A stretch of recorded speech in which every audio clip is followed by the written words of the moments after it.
രാജ്യത്തെ നടുക്കിയ ചോദ്യപേപ്പർ ചോർച്ച വിവാദം സമരം ഇന്ന് 34ാം ദിവസത്തിലേക്ക്. പ്രതിഷേധത്തിന് പിന്നോട്ടില്ലെന്ന CJP നേതൃത്വം. ഫാസ്റ്റ് ട്രാക്ക് കോടതികൾ സ്ഥാപിക്കുമെന്ന് പ്രധാനമന്ത്രി. ശക്തമായി രംഗത്തെത്തി രാഹുൽ ഗാന്ധി.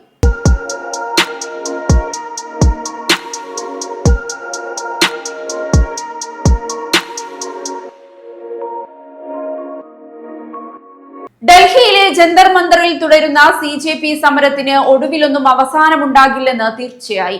കേന്ദ്ര വിദ്യാഭ്യാസ മന്ത്രി ധർമ്മേന്ദ്ര പ്രധാൻ രാജിവെക്കുന്നതുവരെ സമരം തുടരുമെന്നാണ് CJP സ്ഥാപകൻ അഭിജിത് ദീപ്കയുടെ പ്രഖ്യാപനം. ലക്ഷ്യം കാണാതെ സമരം അവസാനിപ്പിക്കില്ലെന്നും അദ്ദേഹം ചൂണ്ടിക്കാട്ടുന്നുണ്ട്. അതേസമയം കേന്ദ്ര സർക്കാരുമായി ചർച്ചയ്ക്ക് തയ്യാറാണെന്നും എന്നാൽ ആ ചർച്ച ജന്തർ മന്ദറിൽ വെച്ചായിരിക്കണമെന്നും ദീപ്കെ ആവശ്യപ്പെട്ടിരിക്കുകയാണ്. സമരത്തിന്റെ 34ാം ദിവസവും പരിസ്ഥിതി പ്രവർത്തകൻ സോനം വാങ്ചുക്കിന്റെ നിരാഹാര സമരത്തിന്റെ 26ാം ദിവസവുമാണെന്ന് ഓർമ്മിപ്പിച്ച അദ്ദേഹം വാങ്ചുക്ക് ജീവൻ അപകടത്തിലാക്കരുതെന്നും നിരാഹാരം അവസാനിപ്പിക്കണമെന്നും അഭ്യർത്ഥിച്ചു. സോനം വാങ്ചുക്കിന്റെ ജീവൻ രാജ്യത്തിന് വളരെ വിലപ്പെട്ടതാണ് എന്നും അദ്ദേഹം എടുത്തു പറഞ്ഞു. ഇതിനിടെയാണ് ഇതുവരെ മൗനം പാലിച്ചിരുന്ന പ്രധാനമന്ത്രി നരേന്ദ്രമോദി വിഷയത്തിൽ പ്രതികരിച്ചത്. പരീക്ഷാ പേപ്പർ ചോർച്ചയിൽ ഉൾപ്പെട്ടവർക്ക് വേഗത്തിൽ ശിക്ഷ ഉറപ്പാക്കാൻ രാജ്യത്ത് ഫാസ്റ്റ് ട്രാക്ക് കോടതികൾ സ്ഥാപിക്കുമെന്നാണ് അദ്ദേഹം പ്രഖ്യാപിച്ചിരിക്കുന്നത്. യുവജനങ്ങളുടെ ഭാവിയെ തകർക്കാൻ ശ്രമിക്കുന്നവരെ ഒരിക്കലും വെറുതെ വിടില്ലെന്നും സർക്കാർ കർശന നടപടി സ്വീകരിക്കുമെന്നും പ്രധാനമന്ത്രി മുന്നറിയിപ്പ് നൽകിയിട്ടുണ്ട്.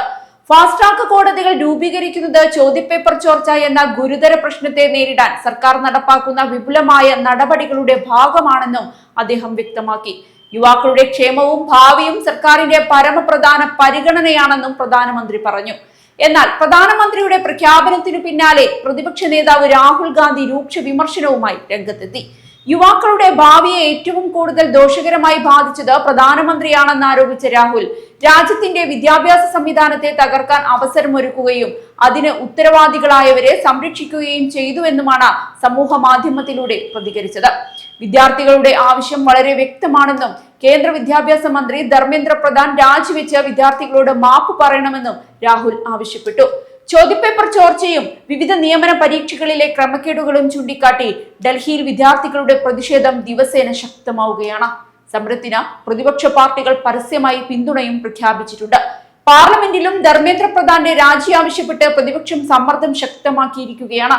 ജൂലൈ 20-ന് പ്രതിഷേധക്കാർക്കെതിരെ നടന്ന പോലീസ് നടപടിയും ദേശീയ തലത്തിൽ വലിയ വിവാദമായി. അതിനു പിന്നാലെ രാജ്യത്തിന്റെ വിവിധ ഭാഗങ്ങളിൽ നിന്ന് വിദ്യാർത്ഥികൾക്കും പ്രതിഷേധക്കാർക്കും പിന്തുണ വർദ്ധിക്കുകയാണ്.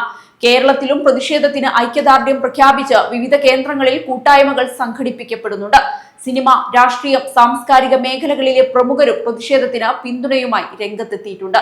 ടൊവിനോ തോമസ്, ദുൽഖർ സൽമാൻ, ആസിഫ് അലി, പാർവതി തിരുവോത്ത്, റിമ കലിങ്കൽ, ജോജു ജോർജ്, പ്രിയ വാര്യർ തുടങ്ങി നിരവധി താരങ്ങൾ വിദ്യാർത്ഥികൾക്ക് നേരെയുണ്ടായ പോലീസ് നടപടിയെ വിമർശിക്കുകയും പ്രതിഷേധത്തിന് പിന്തുണ അറിയിക്കുകയും ചെയ്തിരിക്കുകയാണ്.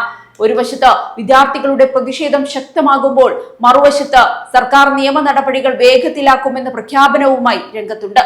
എന്നാൽ പ്രതിഷേധക്കാരുടെ പ്രധാന ആവശ്യം ഇപ്പോഴും മാറിയിട്ടില്ല. കേന്ദ്ര വിദ്യാഭ്യാസ മന്ത്രി ധർമ്മേന്ദ്ര പ്രധാൻ രാജിവെക്കണം. സർക്കാർ പ്രതിഷേധക്കാർ തമ്മിലുള്ള ഈ ഏറ്റുമുട്ടൽ എങ്ങനെയാണ് മുന്നോട്ടു പോകുക എന്നതാണ് ഇനി രാജ്യം ഉറ്റുനോക്കുന്നത്.